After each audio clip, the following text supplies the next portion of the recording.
한때 연예계를 뜨겁게 달구던 피프티 사태가 새로운 국면을 맞이했다는 소식입니다. 해당 사태는 어트랙트 엔터테인먼트 전홍준 대표의 어마어마한 지원을 받으며 활동한 피프티가 싱글 앨범 큐피드라는 곡으로 단숨에 빌보드 차트까지 오르는 기염을 토하자 양간의 법적 분쟁이 불거진 사건이었는데요. 2022년 11월에 데뷔한 그들이 2023년 6월 소속사를 상대로 전속계약 가처분 신청을 한 것이었죠. 이에 대해 어트랙트 측은 멤버들이 전속계약을 위반하도록 움직이게 만든 외부 세력이 존재한다고 주장했는데 그것이 바로 피프티의 총괄 프로듀서이자 용역업체 더기버스 안성일 대표라고 지적한 바 있습니다. 이를 두고 양측의 주장이 언론에 보도되며 여론이 들끓는 것은 물론 해당 사건을 다룬 시사 프로까지 방영될 정도였는데요.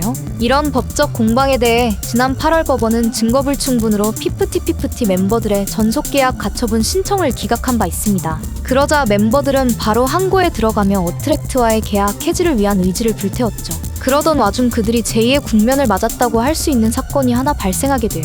바로 키나의 귀환이었죠. 그녀는 자신이 속았다며 지난 16일 항고를 취하하고 소속사 어트랙트로 돌아갔는데요. 이로 인해 피프티 그룹은 내부 분열에 봉착하고 말아요. 어트랙트로 돌아간 키나는 더기버스 안성일 프로듀서에 대한 폭로와 녹취록을 공개하며 사건의 전말 밝히기에 나섰어요.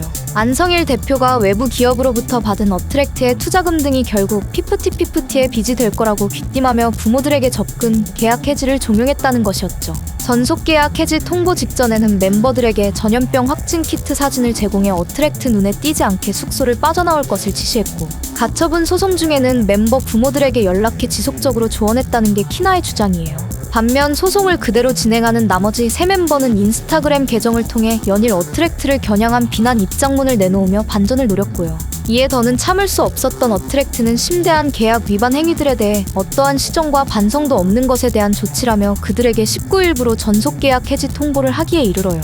또한 안성일 더기버스 대표는 사태 발생 4개월 만에 첫 경찰 조사를 받게 됐는데요. 그는 어트랙트로부터 업무방해, 업무상배임, 전자기록 등 손괴 혐의로 고소를 당했기 때문이에요. 그 외에도 지난달 27일 어트랙트는 안 대표와 백 이사를 상대로 10억 원의 손해배상 청구 소송도 제기한 바 있고요. 거기다 서울고등법원 민사 25-2부는 24일 피프티 멤버 3인이 제기한 항고를 다시 기각했어요. 그들이 항고 이유서를 제출하지 않았고 원심 판단을 변경할 사유가 없어 이같이 결정했다고 밝혔죠. 판결과는 별개로 어트랙트가 키나를 제외한 피프티 멤버 3인에게 이미 계약 해지 통보를 했기 때문에 전속 계약은 해지됐지만 이들 간의 법적 분쟁은 끝나지 않을 분위기입니다. 세나, 아란, 시오 세 사람은 법률 대리인인 법무법인 바른을 통해 음반 음원 수입에 관한 정상구조, 음원 유통사가 지급한 선급금 중 피프티 제작을 위해 사용된 내용 및 항목에 대한 미고지, 그와 관련한 채무자 대표이사의 배임 여부의 문제는 본안 소송을 통해 판단되어야 한다는 입장 표명을 했기 때문인데요. 그럼에도 피프티 전 멤버가 된 세 사람은 앞으로 그리 좋지 않은 상황에 처할 가능성이 높아요. 어트랙트가 돌아온 멤버 한 명을 품는 한편 나머지 세 세대에서는 합의나 선처 없는 계약 해지를 통보한 데 이어 그들에게 그동안 입은 유무형의 피해에 대한 새로운 청구가 진행될 수 있거든요. 이후 벌어질 법정 다툼에서는 계약 해지 시점과 그 배후를 밝혀내는 것에 중점을 둘 텐데 결과에 따라 배상 금액 또한 차이가 생길 수밖에 없을 것으로 예상돼요. 3인이 전속계약 가처분 신청을 낸 6월이 아닌 어트랙트가 계약 해지를 통보한 10월 19일에 계약이 해지된 것으로 본다면 그 사이에 피프티 이름으로 발생할 수 있었던 기대 수익에 대한 일부 배상 책임을 3인이 질 수밖에 없게 되는 거니까요. 이처럼 벼랑 끝까지 몰린 세 사람과 소속사로 돌아간 키나의 이후 행보는 사뭇 다를 것으로 전망되고 있는데요.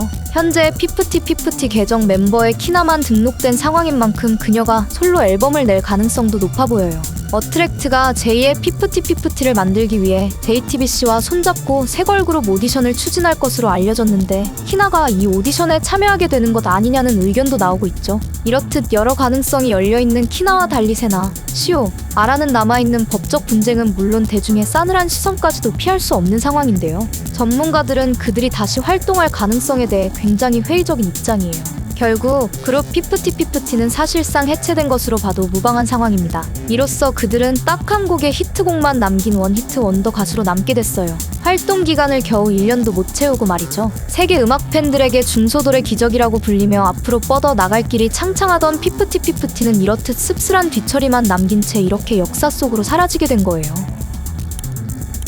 한편 거의 묻혔다가 이러한 피프티 사태의 여파로 인해 새롭게 들춰지게 된 사건도 있는데요.